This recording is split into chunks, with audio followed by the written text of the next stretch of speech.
നമസ്കാരം. ചരിത്ര നിമിഷം. ചെനാബ് പാലത്തിലൂടെ ട്രെയിൻ ഓടിത്തുടങ്ങി.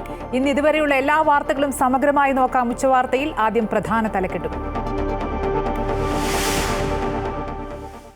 കോൺഗ്രസ് നേതാവ് തെന്നല ബാലകൃഷ്ണപിള്ള അന്തരിച്ചു. അന്ത്യം തിരുവനന്തപുരത്തെ സ്വകാര്യ ആശുപത്രിയിൽ 95-ാം വയസ്സിൽ. വിടവാങ്ങിയത് കളങ്കമേൽക്കാത്ത രാഷ്ട്രീയ ജീവിതത്തിന്റെ ഉടമ, ഗ്രൂപ്പുകൾക്കതീതനായ കോൺഗ്രസുകാരൻ. സംസ്കാരം നാളെ തൈക്കാട് ശാന്തി കവാടത്തിൽ. ജമ്മുകശ്മീർ ഖത്ര ആദ്യ ട്രെയിൻ സർവീസ് പ്രധാനമന്ത്രി ഫ്ളാഗ് ഓഫ് ചെയ്തു. 272 കിലോമീറ്റർ ദൈർഘ്യമുള്ള കശ്മീർ, ഉധംപൂർ, ശ്രീനഗർ, ബാരാമുള്ള റെയിൽ പദ്ധതി ഉദ്ഘാടനം ചെയ്തു. ലോകത്തെ ഏറ്റവും ഉയരത്തിലുള്ള റെയിൽവേ ആർച്ച് പാലം ചെനാബും നാടിന് സമർപ്പിച്ചു.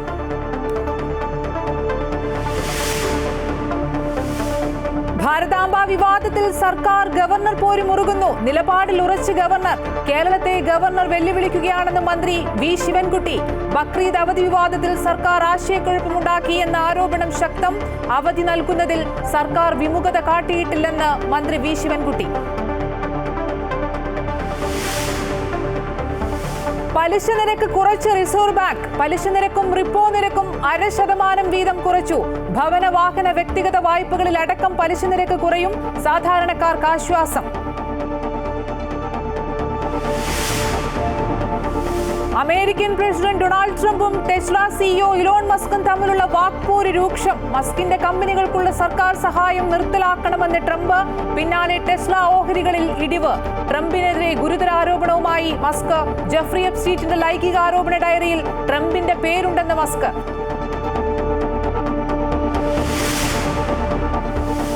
നിലമ്പൂരിൽ പ്രചാരണം ശക്തമാക്കി മുന്നണികൾ. ആളുകളെ നേരിട്ട് കണ്ട് വോട്ട് അഭ്യർത്ഥിച്ച് LDF, UDF സ്ഥാനാർത്ഥികൾ. മത്സരത്തിന് സാമ്പത്തിക പിന്തുണ തേടി PV അൻവറിന്റെ FB പോസ്റ്റ്. സംഭാവന വിവരങ്ങൾ പുറത്തറിയില്ലെന്നും അൻവർ.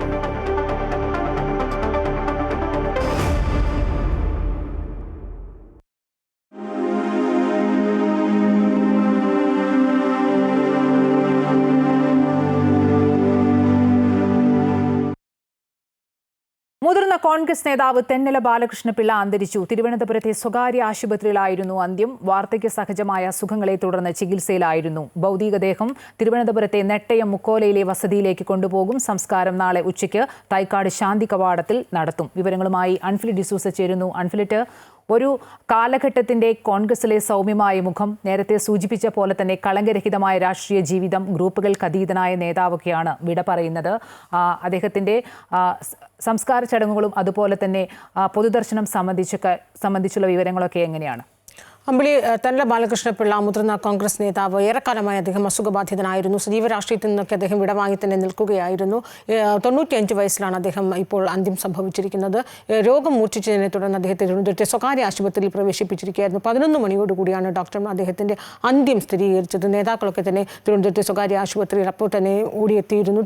രമേശ് ചെന്നിത്തല അടക്കമുള്ള നേതാക്കൾ എത്തിയിരുന്നു. ഇപ്പോൾ മൃതദേഹം ആശുപത്രിയിൽ നിന്ന് അല്പം മുമ്പാണ് തിരുവനന്തപുരത്ത് നെട്ടയത്തുള്ള അദ്ദേഹത്തിന്റെ വസതിയിലേക്ക് കൊണ്ടുവന്നിരിക്കുന്നത്. ഈ സംസ്കാരം നാളെ ഉച്ചയ്ക്ക് ശാന്തി കവാടത്തിലുണ്ടാകും. നാളെ രാവിലെ 10:30 വരെയും അദ്ദേഹത്തിന് ഇപ്പോഴത്തെ നെട്ടയത്തെ വസതിയിൽ തന്നെ പൊതുദർശനം ഉണ്ടാകും. 10:00-ക്ക് ഇന്ദിരാഭവനിൽ KPCC ആസ്ഥാനത്ത് 10:30 മുതൽ ഉച്ചയ്ക്ക് 1 മണി വരെയും അവിടെ ആയിരിക്കും പൊതുദർശനം ഉണ്ടാവുക. അതിനുശേഷം 1 മണിക്ക് പൊതുദർശനം KPCC ആസ്ഥാനത്ത് അവസാനിപ്പിച്ച ശേഷം അവിടെ നിന്നായിരിക്കും മൃതദേഹം ശാന്തി കവാടത്തിൽ കൊണ്ടുപോയി ഉച്ചയ്ക്ക് 1:30-ക്കാണ് സംസ്കാരം ഇപ്പോൾ തീരുമാനിച്ചിരിക്കുന്നത്. ചില നേതാക്കന്മാരൊക്കെ നിലമ്പൂർ കേന്ദ്രീകരിച്ച് നിൽക്കുകയാണ്. ബൈ ഇലക്ഷൻ ആയതുകൊണ്ട് ഇവരൊക്കെ തന്നെ പ്രതിപക്ഷ നേതാവും KPCC അധ്യക്ഷനും ഒക്കെ തലസ്ഥാനത്ത് എത്തേണ്ടതുണ്ട്. അതിനുശേഷം ചില സമയക്രമങ്ങളിൽ ചില മാറ്റങ്ങൾ ഉണ്ടാകുമെങ്കിൽ പോലും സംസ്കാരം നാളെ ഉണ്ടാകുമെന്ന കാര്യത്തിൽ സംശയമില്ല. അതുപോലെ തന്നെ അമ്പിളി സൂചിപ്പിച്ചതുപോലെ തന്നെ തെന്നല ബാലകൃഷ്ണപിള്ള എന്ന് പറയുന്ന രാഷ്ട്രീയ നേതാവ്, എപ്പോഴും അദ്ദേഹത്തെ സംസ്ഥാന രാഷ്ട്രീയം അടയാളപ്പെടുത്തുന്നത് പ്രധാനപ്പെട്ട ഒരു രാഷ്ട്രീയ നേതാവ് ഉണ്ടായിരിക്കേണ്ട ഏറ്റവും പ്രധാനപ്പെട്ട 3 ഗുണങ്ങളാണ് അദ്ദേഹത്തിന്. 3 ക്വാളിറ്റികൾക്ക് ഉടമയാണ്. അതിൽ ഏറ്റവും പ്രധാനം, ഒരിക്കൽ പോലും അധികാരത്തിന് വേണ്ടി അദ്ദേഹം ഒരു മത്സരത്തിന് വേണ്ടി നിന്നിട്ടില്ല. ഒരിക്കലും അധികാര കേന്ദ്രങ്ങൾ അദ്ദേഹം ആഗ്രഹിച്ചിരുന്നില്ല. അതിന് ഏറ്റവും വലിയ തെളിവ് തന്നെയാണ് 2001 UDF അധികാരത്തിലെത്തുമ്പോൾ 100 സീറ്റുകളുമായി അധികാരത്തിലെത്തുമ്പോൾ അന്ന് KPCC അധ്യക്ഷനായിരുന്ന തെന്നല ബാലകൃഷ്ണപിള്ള ആ നിമിഷം തന്നെ മുൻധാരണ പ്രകാരം, ദേശീയ നേതൃത്വത്തിൻ്റെ തീരുമാനപ്രകാരം ആ നിമിഷം തന്നെ അധികാരത്തിലെത്തുന്നതിന് തൊട്ട് മുമ്പ് തന്നെ അദ്ദേഹത്തിന് ആ പദവി, KPCCയുടെ പദവി അദ്ദേഹം ഒരു വിയോജിപ്പില്ലാതെ അദ്ദേഹം പടിയിറങ്ങുന്നു.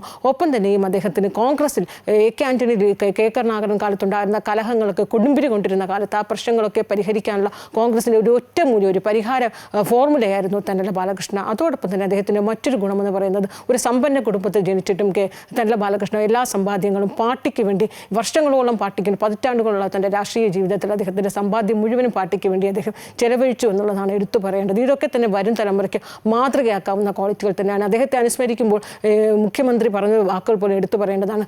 അധികാരവും അധികാരമില്ലായ്മയും ഒരുപോലെയാണെന്ന് രാഷ്ട്രീയ പ്രവർത്തകർക്ക് കാട്ടിക്കൊടുത്തൊരു നേതാവാണെന്ന് മുഖ്യമന്ത്രി പറയുന്നു. 2001 അദ്ദേഹത്തെ KPCC അധ്യക്ഷ സ്ഥാനത്ത് നിന്ന് മാറ്റേണ്ടി വന്നത് തൻ്റെ ജീവിതത്തിലുണ്ടായ ട്രാജഡിയാണ്, ഏറ്റവും വലിയ ട്രാജഡിയാണെന്ന് AK ആന്റണി പറയുന്നു. 2001 അദ്ദേഹം തന്നേക്ക് പദവി നൽകുമ്പോൾ, ആ KPCC അധ്യക്ഷ പദവി നൽകുമ്പോൾ യാതൊരു വിസമ്മതവും ഇല്ലാതെ അദ്ദേഹം ആ പദവി എനിക്ക് നൽകിയെന്ന് K മുരളീധരൻ ഓർമ്മിക്കുന്നു. ഈ 3 നേതാക്കന്മാരുടെ വാക്കുകൾ തന്നെയാണ് തെന്നല ബാലകൃഷ്ണപിള്ള എന്ന രാഷ്ട്രീയ നേതാവിനെ വരും തലമുറ അടയാളപ്പെടുത്തുന്നതും ഈ ക്വാളിറ്റികളിലൂടെ തന്നെയായിരിക്കും അമ്പിളി. ശരി, അദ്ദേഹത്തിന്റെ ഭൗതികദേഹം തിരുവനന്തപുരത്തെ നെട്ടയ മുക്കോലയിലെ വസതിയിലേക്ക് കൊണ്ടുപോകും. നാളെയാണ് സംസ്കാരം. ഉച്ചയ്ക്ക് തൈക്കാട് ശാന്തി കവാടത്തിൽ നടത്തും. വിശദാംശങ്ങൾ നൽകുകയായിരുന്നു അൻഫിലി ഡിസൂസ. ഏവർക്കും സ്വീകാര്യനായ സൗമ്യമായ വ്യക്തിയായിരുന്നു തെന്നല ബാലകൃഷ്ണപിള്ള. 95-ാം വയസ്സിൽ ഒരു കാലഘട്ടം മറയുമ്പോൾ പല തലമുറകളിലെ പ്രവർത്തകർ അദ്ദേഹത്തെ ഓർക്കുന്നതും അങ്ങനെ തന്നെ. ശബ്ദഘോഷങ്ങളില്ലാതെ സംസ്ഥാനത്ത് കോൺഗ്രസ് പാർട്ടിയെ നയിക്കുകയും വിജയങ്ങളിലേക്ക് എത്തിക്കുകയും ചെയ്ത നേതാവായിരുന്നു തെന്നല ബാലകൃഷ്ണപിള്ള. 2 തവണ KPCC അധ്യക്ഷനായി. 98 മുതൽ 2001 വരെയും 2004 മുതൽ 2005 വരെയും തെന്നല സംസ്ഥാനത്തെ കോൺഗ്രസിനെ നയിച്ചു. മുന്നണിക്ക് 100 സീറ്റിൽ വിജയം നേടിക്കൊടുത്തതിൻ്റെ തിളക്കത്തിൽ നിൽക്കുമ്പോഴാണ് എതിർസ്വരമില്ലാതെ 2001 അദ്ദേഹം KPCC അധ്യക്ഷ പദവി ഒഴിഞ്ഞത്. 2 തവണ നിയമസഭാംഗവും 3 തവണ രാജ്യസഭാംഗവുമായി. 1931 മാർച്ച് 11 കൊല്ലം ജില്ലയിലെ ശൂരനാട്ടാണ് തെന്നല ബാലകൃഷ്ണപിള്ള ജനിച്ചത്. അച്ഛൻ തെന്നല N ഗോവിന്ദപിള്ള, അമ്മ ഈശ്വരിയമ്മ. തിരുവനന്തപുരം MG കോളേജിൽ ബിരുദ പഠനം പൂർത്തിയാക്കി. കോൺഗ്രസിന്റെ വാർഡ് കമ്മിറ്റി പ്രസിഡന്റായി രാഷ്ട്രീയ ജീവിതം തുടങ്ങി. 1962 മുതൽ KPCC അംഗമാണ് തെന്നല. 1977-ലും 1982-ലും അടൂരിൽ നിന്ന് നിയമസഭാംഗമായി. 3 തവണ തോൽവിയുടെ കയ്പുനീരും അറിഞ്ഞിട്ടുണ്ട്. 1967, 1980, 1987 വർഷങ്ങളിലെ മത്സരങ്ങളിൽ പരാജയപ്പെട്ടു. കൊല്ലം ജില്ലാ സഹകരണ ബാങ്കിന്റെ വൈസ് പ്രസിഡന്റായും സംസ്ഥാന സഹകരണ ബാങ്കിന്റെ പ്രസിഡന്റായും അദ്ദേഹം പ്രവർത്തിച്ചു. തലമുറകൾക്ക് മാതൃകയായാണ് തെന്നല മടങ്ങുന്നത്. രാഷ്ട്രീയ പ്രവർത്തനത്തിനായി സ്വത്ത് നഷ്ടമാക്കിയ തെന്നല സത്പേരിന്റെ സമൃദ്ധി എന്നേക്കും നിലനിർത്തിയാണ് ഓർമ്മയാകുന്നത്. News desk, Amrita TV. സംശുദ്ധ രാഷ്ട്രീയത്തിന്റെ പ്രതീകമാണ് തെന്നല ബാലകൃഷ്ണപിള്ളയെന്ന് മുതിർന്ന നേതാവ് AK ആന്റണി. 2001 തെന്നല ബാലകൃഷ്ണപിള്ളയെ KPCC അധ്യക്ഷ സ്ഥാനത്ത് നിന്നും നീക്കിയതിൽ തന്റെ രാഷ്ട്രീയ ജീവിതത്തിലെ ട്രാജഡികളിൽ ഒന്നെന്ന് AK ആന്റണി ഓർക്കുന്നു. കേരളത്തിലെ കോൺഗ്രസിലെ സർവാദരണീയനായ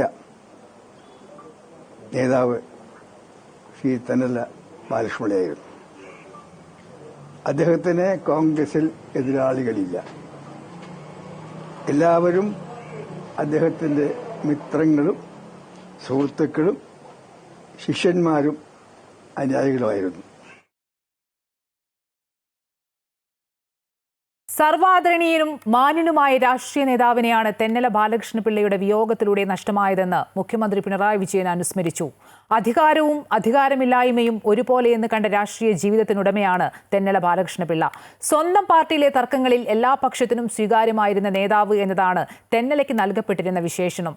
നിയമസഭയിലും രാജ്യസഭയിലും ഏറെ വർഷങ്ങൾ അംഗമായിരുന്ന അദ്ദേഹം ഓരോ വിഷയത്തിലും സൂക്ഷ്മതയോടെയും അവധാനതയോടെയും ഇടപെട്ടിരുന്നു എന്നും മുഖ്യമന്ത്രി ഓർമ്മിപ്പിച്ചു. ഏറ്റവും ബഹുമാനനായ തെന്നല ബാലകൃഷ്ണപിള്ളയുടെ വേർപാടിലൂടെ കോൺഗ്രസിന് തറവാട്ട് കാരണവരെയാണ് നഷ്ടമായതെന്ന് പ്രതിപക്ഷ നേതാവ് VD സതീശൻ. പതിറ്റാണ്ടുകളോളം പക്വതയാർന്ന പ്രവർത്തനത്തിലൂടെ നിരവധി നേതാക്കൾക്ക് മാർഗനിർദ്ദേശങ്ങൾ നൽകിയിട്ടുണ്ട്. പാർട്ടി പ്രതിസന്ധി ഉണ്ടായ ഘട്ടങ്ങളിലെല്ലാം അത് പരിഹരിക്കാൻ അദ്ദേഹത്തെയാണ് പാർട്ടി നിയോഗിച്ചിരുന്നത്.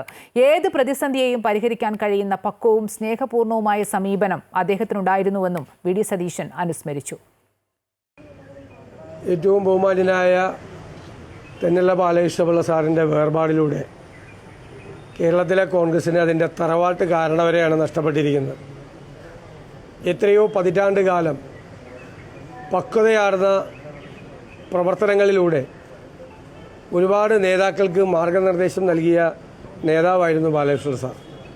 കോൺഗ്രസിലെ താഴെയുള്ള അദ്ദേഹത്തിന് അടുത്തുള്ളതും പിന്നെയുള്ളതുമായ തലമുറകൾക്ക് വാരിക്കോരി നൽകിയിട്ടുള്ള ഒരു നേതാവിനെയാണ് നഷ്ടമായത്. അദ്ദേഹത്തിൻ്റെ വേർപാടിലുള്ള അഗാധമായ ദുഃഖം ഞാൻ പ്രകടിപ്പിക്കും. 2001 UDF 99 സീറ്റുമായി അധികാരത്തിലെത്തുമ്പോൾ മുൻധാരണ പ്രകാരം KPCC അധ്യക്ഷ പദവിയുടെ ചുമതല യാതൊരു വിസമ്മതവും കൂടാതെയാണ് തെന്നല ബാലകൃഷ്ണപിള്ള തനിക്ക് നൽകിയതെന്ന് അനുസ്മരിക്കുകയാണ് കെ മുരളീധരൻ.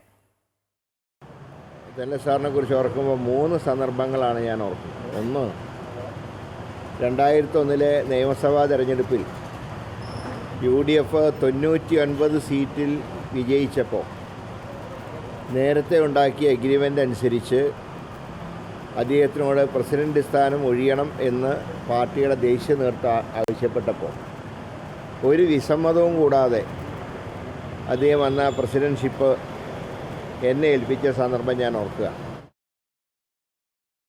കോൺഗ്രസിന്റെ സൗമ്യമുഖമായിരുന്നു തെന്നലയെന്നും എല്ലാവർക്കും സ്വീകാര്യനായിരുന്നുവെന്നും കോൺഗ്രസ് നേതാവ് രമേശ് ചെന്നിത്തല. അധികാരം അദ്ദേഹത്തെ ഒരിക്കലും ഭ്രമിപ്പിച്ചിട്ടില്ലെന്നും ആ വലിയ മനുഷ്യന്റെ ഓർമ്മകൾക്ക് മുന്നിൽ ആദരാഞ്ജലികൾ അർപ്പിക്കുന്നുവെന്നും രമേശ് ചെന്നിത്തല കൂട്ടിച്ചേർത്തു. തെന്നല സാറ് കേരളത്തിലെ കോൺഗ്രസിന്റെ ഒരു സൗമ്യ മുഖമായിരുന്നു. മണ്ഡലം പ്രസിഡന്റ് സ്ഥാനത്ത് നിന്ന് ആരംഭിച്ച് KPCC പ്രസിഡന്റായി നിരവധി തവണ പ്രവർത്തിച്ച് കേരളത്തിലെ കോൺഗ്രസ്സുകാർക്ക് മുഴുവൻ സ്വീകാര്യനായ, ജനങ്ങൾക്ക് മുഴുവൻ ഇഷ്ടപ്പെട്ട ഒരു നേതാവായിട്ട് നമുക്ക് തെന്നല സാറിനെ വിലയിരുത്താൻ കഴിയുന്നതാണ്.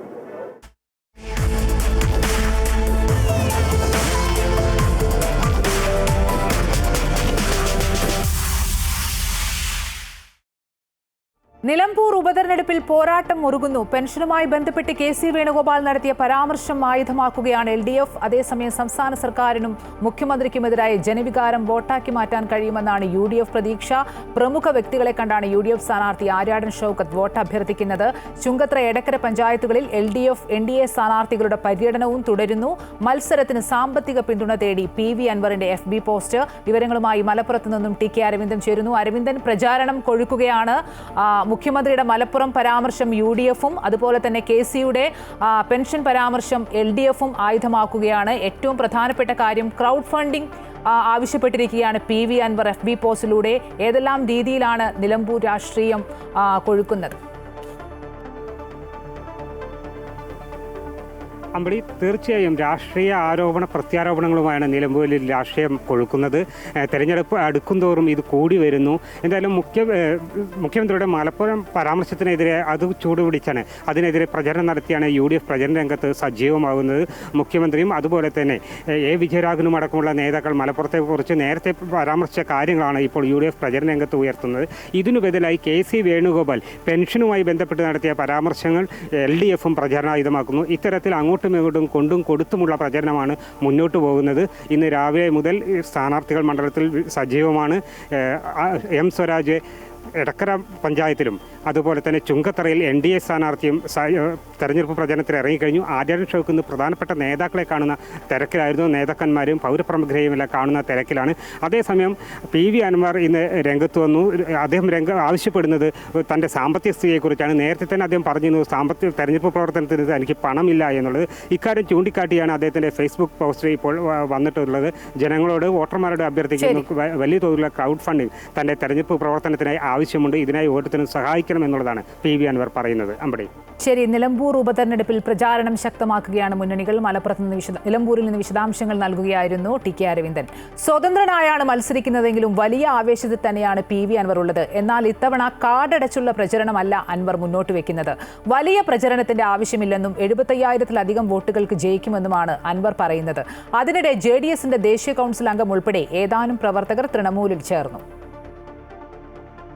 മത്സരം സ്വതന്ത്രനായിട്ടാണെങ്കിലും ഇടത് വലത് മുന്നണികൾക്കെതിരെ കൃത്യമായ രാഷ്ട്രീയം പറഞ്ഞു തന്നെയാണ് PV അൻവറിന്റെ തെരഞ്ഞെടുപ്പ് പ്രചരണം. കഴിഞ്ഞ 2 തവണത്തെയും പോലെ മണ്ഡലം മുഴുവൻ ചുറ്റിയുള്ള പ്രചരണം ഇത്തവണയില്ല. അവസാന ദിവസങ്ങളിൽ മാത്രം അക്കാര്യം ആലോചിക്കാമെന്നാണ് അൻവർ പറയുന്നത്. എന്നാൽ ആത്മവിശ്വാസത്തിന് ഒരു കുറവുമില്ല. 75,000 വോട്ട് മിനിമം പിടിച്ച് വലിയ വോട്ടിന്, അതൊരു പക്ഷേ 1 ലക്ഷത്തിലേക്ക് പ്രിയങ്ക ഗാന്ധി പിടിച്ച വോട്ടിലേക്ക് പോയാൽ നിങ്ങളാരും അത്ഭുതപ്പെടേണ്ടതില്ല. അത് ഒറ്റയടിക്ക് നമുക്ക് പറയാൻ കഴിയില്ല. ഈ പറഞ്ഞ 10,75,000 വോട്ട് നമ്മൾ ഇപ്പോൾ 25,000 വോട്ട് പിടിക്കാൻ വന്നതാണ്. ഇപ്പോൾ ഈ 3 ദിവസം മണ്ഡലത്തിലേക്ക് ഇറങ്ങി ജനങ്ങളുടെ ഇടയിൽ നടക്കുമ്പോൾ ഞാൻ കാണുന്നത്, ഞാൻ ഈ പറയുന്ന 75,000 തൊട്ട് 1 ലക്ഷം വരെ വോട്ട് പിടിക്കാനുള്ള ട്രെൻഡ്, മനുഷ്യരുടെ മാനസികാവസ്ഥ അത് ഈ മണ്ഡലത്തിൽ നിലനിൽക്കുന്നുണ്ട്. അതിലേക്ക് എത്താനുള്ള പരിശ്രമം എല്ലാം നടത്തും ഞങ്ങൾ. ഇടത് വലത് മുന്നണികളുടെ കൊട്ടിഘോഷിച്ചുള്ള തെരഞ്ഞെടുപ്പ് പ്രചരണത്തെയും അൻവർ പരിഹസിച്ചു. അടിസ്ഥാന വിഷയങ്ങൾ തമസ്കരിച്ചാണ് മുന്നണികളുടെ പ്രചരണമെന്നാണ് അൻവർ പറയുന്നത്.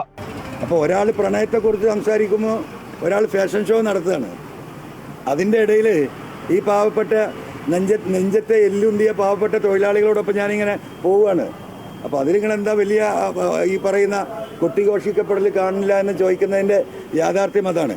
അപ്പോൾ ഒരു ഭാഗത്ത് ഫാഷൻ ഷോ നടക്കട്ടെ, മറുഭാഗത്ത് പ്രണയത്തെക്കുറിച്ചുള്ള ചർച്ച നടക്കട്ടെ. മനുഷ്യന്മാർ പട്ടിണി എടുക്കുമ്പോഴേ ഈ മലയോരത്ത്, അപ്പോൾ അതൊക്കെ ജനങ്ങൾ കാണട്ടെ. LDF-ൽ നിന്നും UDF-ൽ നിന്നും അസംതൃപ്തരായ ആളുകളെ കൂടെ കൂട്ടുകയാണ് PV അൻവർ ഇപ്പോൾ ചെയ്യുന്നത്. അതിന്റെ ഭാഗമായി JDS ദേശീയ കൗൺസിൽ അംഗം എരഞ്ഞിക്കൽ ഇസ്മയിലിന്റെ നേതൃത്വത്തിൽ നിരവധി പ്രവർത്തകർ തൃണമൂൽ കോൺഗ്രസിൽ ചേർന്നു. നിലവിലെ സാഹചര്യത്തിൽ ചെറുതല്ലാത്ത വോട്ട് അൻവർ പിടിച്ചാൽ മുന്നണികളുടെ കണക്കുകൂട്ടലുകൾ പാടെ തെറ്റും. അമൃത ന്യൂസ്, മലപ്പുറം. കശ്മീർ കത്ര ട്രെയിൻ സർവീസ് പ്രധാനമന്ത്രി നരേന്ദ്രമോദി ഫ്ളാഗ് ഓഫ് ചെയ്തു. 272 കിലോമീറ്റർ ദൈർഘ്യമുള്ള കശ്മീർ ഉധംപൂർ ശ്രീനഗർ ബാരാമുള്ള റെയിൽ പദ്ധതിയാണ് പ്രധാനമന്ത്രി ഉദ്ഘാടനം ചെയ്തത്. ലോകത്തെ ഏറ്റവും ഉയരത്തിലുള്ള റെയിൽവേ ആർച്ച് പാലം ചെനാബും നാടിന് സമർപ്പിച്ചു. നൂറ്റാണ്ടിന്റെ വിസ്മയമായ ശിവാലിക് താഴ്വരയിലെ കഠിന വഴികളിലൂടെ തീവണ്ടിപ്പാത നിർമ്മിക്കാൻ ഒരു നൂറ്റാണ്ട് മുൻപ് കശ്മീരിലെ രാജാക്കന്മാർ കണ്ട സ്വപ്നമാണ് മോദി സർക്കാർ യാഥാർത്ഥ്യമാക്കിയത്.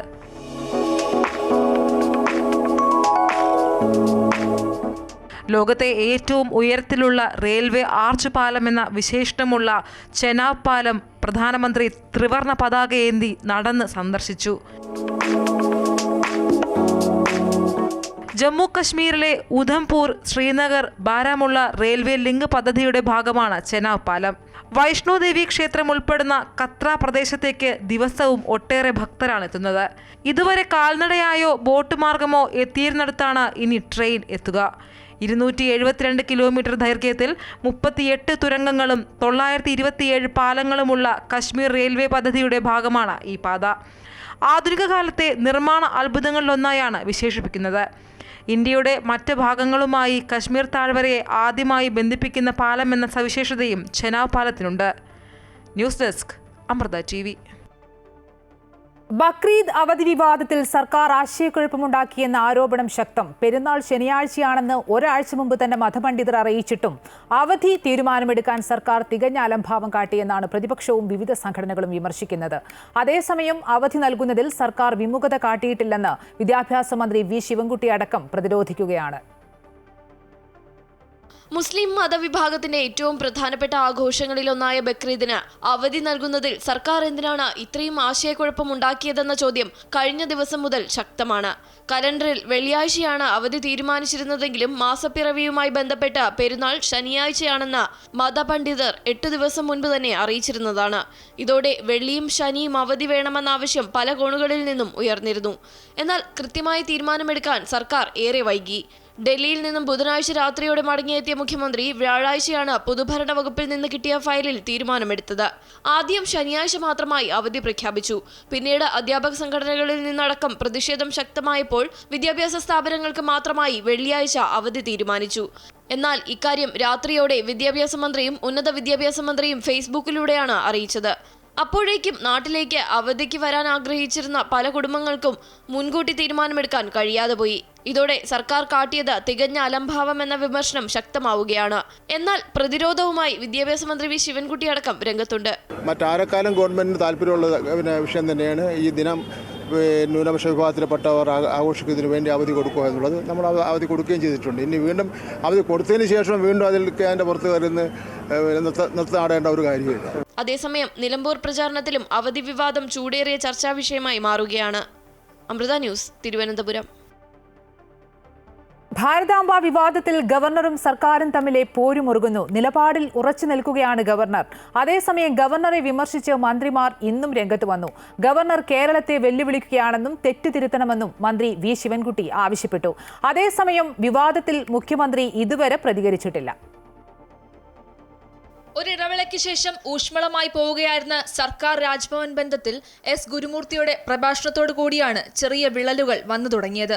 ഓപ്പറേഷൻ സിന്ദൂറിൽ ഗുരുമൂർത്തിയുടെ പ്രഭാഷണത്തിന് രാജ്ഭവൻ വേദിയായതിൽ ഗവർണർക്കെതിരെ പരസ്യ വിമർശനം മുഖ്യമന്ത്രിയിൽ നിന്നുണ്ടായി. അതിന് പിന്നാലെയാണ് കാവിക്കൊടി പിടിച്ചു നിൽക്കുന്ന ഭാരതാംബയുടെ ചിത്രം രാജ്ഭവനിൽ സ്ഥാപിച്ചതിനെ ചൊല്ലി വിവാദം മുറുകുന്നത്. ഗവർണറാകട്ടെ നിലപാടിൽ ഉറച്ചു നിൽക്കുകയും ഭാരതാംബയുടെ ചിത്രം രാജ്ഭവനിൽ നിന്ന് മാറ്റില്ല എന്ന് വ്യക്തമാക്കുകയും ചെയ്തു. എന്നാൽ CPM സംസ്ഥാന സെക്രട്ടറി MB ഗോവിന്ദനും മന്ത്രിമാരുമടക്കം ഗവർണറുടേത് ഭരണഘടനാ വിരുദ്ധ നടപടിയാണെന്ന് വിമർശനം ഉന്നയിച്ചിരുന്നു. ഇന്നും മന്ത്രിമാർ ഗവർണറെ വിമർശിച്ച് രംഗത്ത് വന്നു. ബഹുമാനപ്പെട്ട ഗവർണർ കാര്യങ്ങൾ അറിയാവുന്ന ഗവർണർ എന്നുള്ള നിലയിൽ അതിൽ പറ്റിയ തെറ്റ് തിരുത്തുന്നതിന് പകരം കേരളത്തെ ആകെ തന്നെ വെല്ലുവിളിച്ചുകൊണ്ട് നടത്തിയിട്ടുള്ള പ്രസ്താവന ഒട്ടും ജനാധിപത്യ മര്യാദയ്ക്ക് യോജിച്ചതല്ല. അതേസമയം മുഖ്യമന്ത്രി വിഷയത്തിൽ ഇതുവരെ പ്രതികരിച്ചിട്ടില്ല. ഗവർണർക്കെതിരെ ശബ്ദമുയർത്താൻ മുഖ്യമന്ത്രിയുടെ നാവ് ഉയരില്ലെന്ന കടുത്ത വിമർശനമാണ് പ്രതിപക്ഷ നേതാവ് ഉന്നയിക്കുന്നത്. അമൃത ന്യൂസ്, തിരുവനന്തപുരം. പലിശ നിരക്ക് കുറച്ച് റിസർവ് ബാങ്ക് അടിസ്ഥാന പലിശ നിരക്ക് 0.5% കുറച്ചു. റിപ്പോ നിരക്ക് 0.5% കുറച്ചു. ഭവന വാഹന വായ്പകളിലടക്കം പലിശ നിരക്ക് കുറയും.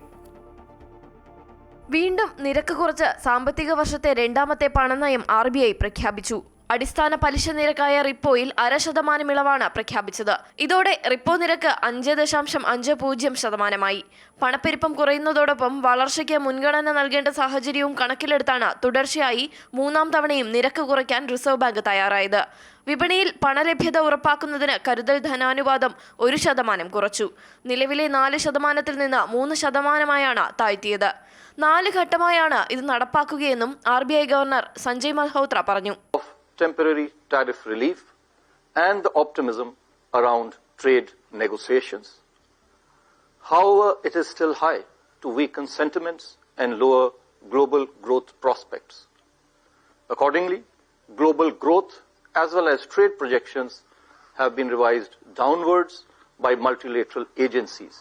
September 6, October 4, November 1, November 29 എന്നിങ്ങനെയാകും CRR കുറയ്ക്കുക. കഴിഞ്ഞ 3 മാസമായി പണപ്പെരുപ്പം 4% എന്ന ലക്ഷ്യത്തിന് താഴെയായി തുടരുകയാണ്. വരും മാസങ്ങളിൽ പണപ്പെരുപ്പം കുറയാനുള്ള സാധ്യതയും RBI പരിഗണിച്ചു. ആഗോളതലത്തിൽ അനിശ്ചിതത്വം തുടരുന്നതിനാൽ സമ്പദ്ഘടനയ്ക്ക് അടിയന്തര ഉത്തേജനം നൽകേണ്ട സാഹചര്യം കൂടി കണക്കിലെടുത്താണ് തീരുമാനം. ഇതോടെ 3 തവണയായി റിപ്പോ നിരക്കിൽ 1% കുറവ് വരുത്തിയത്. വായ്പ, നിക്ഷേപ പലിശകളിൽ നിരക്ക് കുറവ് ഉടനെ പ്രതിഫലിക്കും. News desk, Amrita TV. American president Donald ട്രംപും ടെസ്ല CEO ഇലോൺ മസ്കും തമ്മിലുള്ള വാക്പോര് രൂക്ഷമാകുന്നു. മസ്കിന്റെ കമ്പനികൾക്കുള്ള സർക്കാർ സഹായം നിർത്തലാക്കണമെന്ന് ട്രംപ്. മസ്കുമായി ഉണ്ടായിരുന്ന നല്ല ബന്ധം ഇനി തുടരുമോ എന്ന് സംശയമെന്നും ട്രംപ്. അതേസമയം ട്രംപിനെതിരെ ഗുരുതര ആരോപണവുമായി മസ്കും രംഗത്തെത്തി. ജെഫ്രി എപ്സ്റ്റീന്റെ ലൈംഗികാരോപണ ഡയറിയിൽ ട്രംപിന്റെ പേരുണ്ടെന്ന് മസ്ക് പോര് കടുത്തതിന് പിന്നാലെ ടെസ്ല ഓഹരികളിൽ 14% ഇടിവ് രേഖപ്പെടുത്തി. വാഹനാപകടത്തിൽ നടൻ ഷൈൻ ടോം ചാക്കോയുടെ പിതാവ് CP ചാക്കോ മരിച്ചു. ഷൈനിന് കൈക്ക് പരിക്കേറ്റു. ഇന്ന് പുലർച്ചെ 6 മണിക്ക് സേലത്തിനടുത്ത് പാലക്കോട് വെച്ചായിരുന്നു വാഹനാപകടം. ഷൈനിന്റെ സഹോദരനും അമ്മയ്ക്കും ഡ്രൈവർക്കും പരിക്കേറ്റു. എറണാകുളത്ത് നിന്നും ബംഗളൂരുവിലേക്ക് പോവുകയായിരുന്നു കുടുംബം. ധർമ്മപുരി ഹൊസൂർ ഹൈവേയിൽ പാലക്കോട് വെച്ചാണ് അപകടം സംഭവിക്കുന്നത്. ഷൈൻ ടോമും കുടുംബവും സഞ്ചരിച്ചിരുന്ന കാർ നിയന്ത്രണം വിട്ട മുന്നിൽ പോവുകയായിരുന്ന ലോറിയിലേക്ക് ഇടിച്ചു കയറുകയായിരുന്നു. അപകടത്തിൽ ഷൈൻ ടോം ചാക്കോയുടെ പിതാവ് CP ചാക്കോ മരണപ്പെട്ടു. ഗുരുതരമായി പരിക്കേറ്റ പിതാവിനെ ആശുപത്രിയിലേക്ക് എത്തിക്കുന്നതിനിടെയാണ് മരണം സംഭവിച്ചത്. ഷൈനിന്റെ വലതുകൈക്ക് പരിക്കേറ്റു. ഷൈനിന്റെ സഹോദരനും അമ്മയ്ക്കും ഡ്രൈവർക്കും നിസ്സാര പരിക്കേറ്റിട്ടുണ്ട്. ഷൈനിന്റെ കൈക്ക് ശസ്ത്രക്രിയ വേണ്ടിവരുമെന്നാണ് പ്രാഥമിക നിഗമനം. ഷൈനിന്റെ ചികിത്സാ ആവശ്യങ്ങൾക്കായാണ് കുടുംബം എറണാകുളത്ത് നിന്നും ബാംഗ്ലൂരിലേക്ക് യാത്ര തിരിച്ചതെന്നാണ് സൂചന. മുൻ സീറ്റിൽ ഡ്രൈവർക്കൊപ്പം ഷൈനിന്റെ സഹോദരനും മധ്യത്തിലെ സീറ്റിൽ അച്ഛനും അമ്മയും പിൻസീറ്റിൽ ഷൈനുമാണ് ഉണ്ടായിരുന്നത്. അപകടം സംഭവിക്കുമ്പോൾ ഷൈൻ ഉറങ്ങുകയായിരുന്നു. പരിക്കേറ്റവരെ ധർമ്മപുരി ഗവൺമെന്റ് മെഡിക്കൽ കോളേജ് ആശുപത്രിയിൽ പ്രവേശിപ്പിച്ചിരിക്കുകയാണ്. അപകടവുമായി ബന്ധപ്പെട്ട പാലക്കോട് പോലീസ് കേസെടുത്ത് അന്വേഷണം ആരംഭിച്ചു. അമൃത ന്യൂസ്, തൃശൂർ. ഗൾഫ് നാടുകളിൽ നിന്ന് ബലിപെരുന്നാൾ ആഘോഷിക്കുന്നു. ഹജ്ജിന്റെ പ്രധാന ഭാഗമായ അറഫ സംഗമത്തിന് ശേഷം ഇന്നലെ മുസ്ദലിഫയിൽ രാപ്പാർത്ത ഹാജിമാർ ഇന്ന് പുലർച്ചെ വീണ്ടും മിനയിലേക്ക് പുറപ്പെട്ടു. ഹാജിമാർക്ക് ഇന്ന് ഏറ്റവും തിരക്ക് കൂടിയ ദിവസമാണ്.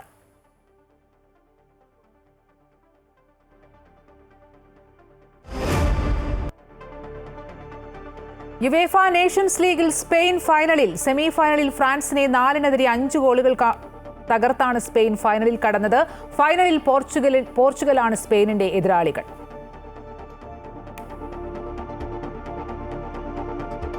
ഇതോടെ ഉച്ചവാർത്ത പൂർണ്ണമാകുന്നു. കൂടുതൽ വാർത്തകൾക്കും വിശദാംശങ്ങൾക്കും അമൃത ന്യൂസ് യൂട്യൂബ് സന്ദർശിക്കുക.